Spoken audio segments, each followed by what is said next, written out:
आपको सीधे तस्वीरें दिखाते हैं। दिल्ली टू देहरादून का सफर कैसे आसान होने वाला है। एक्सप्रेसवे की सौगात मिलने वाली है 12,000 करोड़ की लागत से। ये तस्वीर देखिए, भव्यता, खूबसूरती, प्रकृति का संरक्षण, साथ ही विकास की रफ्तार, ये दर्शाता है कि नया भारत किस स्तर से डेवलप कर रहा है। इसमें प्रकृति का समावेश भी है और विकास की रफ्तार भी है। खुद प्रधानमंत्री नरेंद्र मोदी इसका जायजा लेते हुए, और देखिए बाकायदा जो मॉडल है वो प्रधानमंत्री को दिखाया गया, समझाया गया क्या फैसिलिटीज होंगी। खुद मुख्यमंत्री योगी आदित्यनाथ यहां पर मौजूद हैं। सहारनपुर से होते हुए ये देहरादून तक पहुंचेगा और 2 से ढाई घंटे में, जो सफर 5 से 6 घंटे 7 घंटे तक लगा करता था, वो सफर अब 2 से ढाई घंटे में पूरा होगा। मुख्यमंत्री योगी आदित्यनाथ मौजूद है। शिवालिक की पहाड़ियां आप देख रहे हैं। शिवालिक की पहाड़ियों से राजाजी नेशनल पार्क तक, देहरादून तक ये खूबसूरत नजारा, प्रकृति की गोद से गुजरता हुआ ये एक्सप्रेसवे, और साथ ही वाइल्ड लाइफ कंजर्वेशन को लेकर 12 किलोमीटर का एक पूरा ग्रीन फील्ड कॉरिडोर बनाया गया है। इसे एक्सप्रेसवे नहीं बल्कि इकोनॉमिक कॉरिडोर कहा जा रहा है, जिससे विकास की रफ्तार और तेज बढ़ेगी। अगले साल उत्तर प्रदेश, उत्तराखंड दोनों ही राज्यों में चुनाव होने हैं और ये एक्सप्रेसवे दिल्ली, उत्तर प्रदेश और साथ ही उत्तराखंड को कनेक्ट करता है।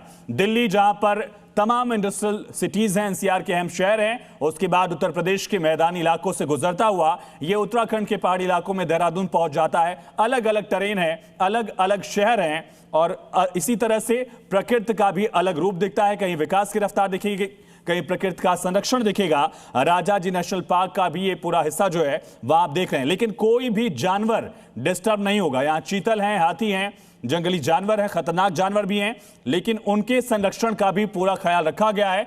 लगातार ये सवाल उठा करता था कि कहीं विकास की रफ्तार में प्रकृति के संसाधनों का दोहन ज्यादा तो नहीं हो रहा है, लेकिन इस एक्सप्रेसवे में हर पहलू का ख्याल रखा गया है। साथ साथ दोनों तस्वीर आपको दिखेगी।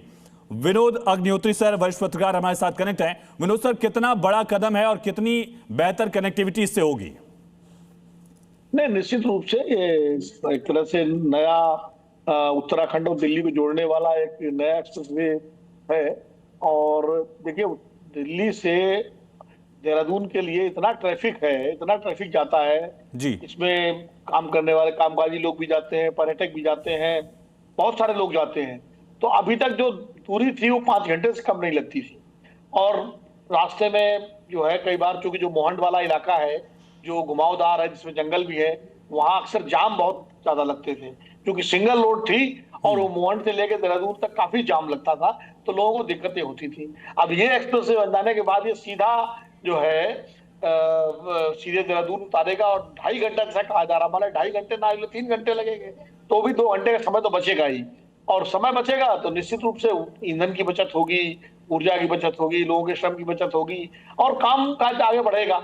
और सबसे बड़ी बात यह है कि जैसा कि सरकार दावा कर रही है और माना जा रहा है कि इको फ्रेंडली है ये। इससे जो पर्यावरण है, खासकर जो जंगली क्षेत्र है, वन क्षेत्र है, जहाँ वन्य जीव बड़ी संख्या में है, हाथी है, चीतल है, और जिम कार्बेट वाले जानवर भाग करके आते हैं तो टाइगर तक आ जाते होंगे।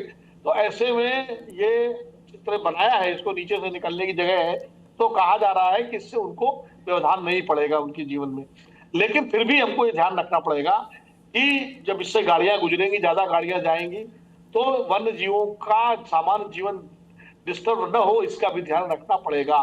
और निश्चित रूप से पर्यावरण का ध्यान रखना जरूरी है। हिमालय जिस तरह से दरक रहा है, जिस तरह जोशीमठ में समस्याएं हुई है, जिस तरह दूर दराज के क्षेत्रों में आप देखिए कई भूस्खलन की घटनाएं पड़ती हैं, तो ऐसे में इस तरह के इको फ्रेंडली अगर एक्सप्रेसवे बनते हैं तो ज्यादा बेहतर होंगे और आगे भी ये अन्य क्षेत्रों के लिए भी एक नजीर बनेंगे, एक उदाहरण बनेंगे। एक नजीर भी है जिसका जिक्र आप खुद ही कर रहे हैं सर, कि एक एग्जाम्पल सेट होगा न सिर्फ एनसीआर और देहरादून जैसे शहरों के लिए, बल्कि देश के बाकी हिस्सों में भी, कि इसी तरह से डेवलपमेंट का मॉडल हो जहां प्रकृति का संरक्षण भी हो और विकास की रफ्तार भी हो। बिल्कुल, ये एक इससे सीखने को भी मिलेगा। और सबसे बड़ी बात यह है कि देखिए, इंफ्रास्ट्रक्चर के क्षेत्र में इस तरह के एक्सप्रेसवे, इस तरह के जो राजमार्ग हैं, उनका बहुत बड़ा योगदान होता है, क्योंकि इससे आवाजाही भी बेहतर होती है, सप्लाई लाइन भी अच्छी होती है और लोगों का आना जाना भी होता है। सबसे बड़ी बात यह है कि इस तरह के इंफ्रास्ट्रक्चर के निर्माण में जो पूंजीगत निवेश होता है, उससे भी संबंधित राज्यों को फायदा होता है। ठीक है, जिन हमारे इलाकों साथ से ये मुकेश रास्ते जैन जी भी, गुजरते जिसका हैं, जिक्र आपने किया विनोद सर, उसी पर सवाल ले लेते हैं। मुकेश जी, अर्थशास्त्री के तौर पर आपकी पहचान है, कितना इंपॉर्टेंट हो जाता है इस तरह की कनेक्टिविटी सप्लाई चेन के लिए, इंडस्ट्रियल ग्रोथ के लिए, और एक ऐसी इकोनॉमी के लिए जो बहुत हद तक टूरिज्म पर अब तक डिपेंडेंट रहा है, स्पिरिचुअल टूरिज्म और टूरिज्म दोनों पर? मुकेश जी, देखिए, ये जो दिल्ली देहरादून एक्सप्रेसवे है, ये भारत के इंफ्रास्ट्रक्चर सेक्टर के लिए एक बहुत बड़ा गेम चेंजिंग प्रोडक्ट है, क्योंकि पूरे रीजनल इकोनॉमी को ये बूस्ट करने वाला है। जैसे देहरादून का टाइम 6 से 7 घंटे लगता था, जिसमें कि हम एंटिसिपेट कर रहे हैं कि 2.5 घंटे तक रह जाएगा। इससे लॉजिस्टिक कॉस्ट कम होगी और ट्रेड एफिशिएंसी में बढ़ावा मिलेगा। अगर हम हाईवे की बात करें तो भारत के प्रोस्पेक्टिव में हम बात करें तो 1 से 2 साल जो लगते हैं वो इनिशियल बूस्ट यानी टूरिज्म स्पाइक होता है, नए इंफ्रास्ट्रक्चर डेवलप होते हैं, और 3 से 5 साल के अंदर रियल इंडस्ट्रियल ग्रोथ आती है, जो कि अगर आप देखेंगे वेस्टर्न यूपी के अंदर आपका जैसे ट्रॉनिका सिटी है, बागपत है, बड़ौत है, या उससे आगे या मेरठ है, मुजफ्फरनगर है, ये तो हम यूपी की बात कर रहे हैं। इसके आगे अगर जाएंगे उत्तराखंड में भी बहुत सारा इसमें फायदा मिलने वाला है। तो ये इंडस्ट्रियल ग्रोथ क्या सर तीनों लिहाज से माने कि टूरिज्म और बढ़ जाएगा, स्पिरिचुअल टूरिज्म और आसान हो जाएगा, और इंडस्ट्रियल ग्रोथ के लिए भी बड़ा कदम होगा? जी बिल्कुल बिल्कुल, क्योंकि बस इसमें हमें एक ध्यान रखने वाली बात है, टूरिज्म की अगर बात करें तो मसूरी, नैनीताल, ये सब जगह पहुंचना तो बहुत आसान हो जाएगा, लेकिन हमें मसूरी, नैनीताल पहाड़ों के इंफ्रास्ट्रक्चर को हमें ठीक करना पड़ेगा, क्योंकि वहां तक तो हम पहुंच जाएंगे लेकिन पहाड़ पे चढ़ने के लिए इंफ्रास्ट्रक्चर पूरे नहीं है, ओवरबर्डन ना हो जाए पड़ेगा, अदरवाइज ये बहुत आगे बूस्ट करने वाला है। यस विनोद सर, अगले साल चुनाव इससे जोड़कर देखा ही जाएगा। सरकार इंफ्रास्ट्रक्चर को लेकर दावे लगातार करती रही है, जहां भी बीजेपी की रही है।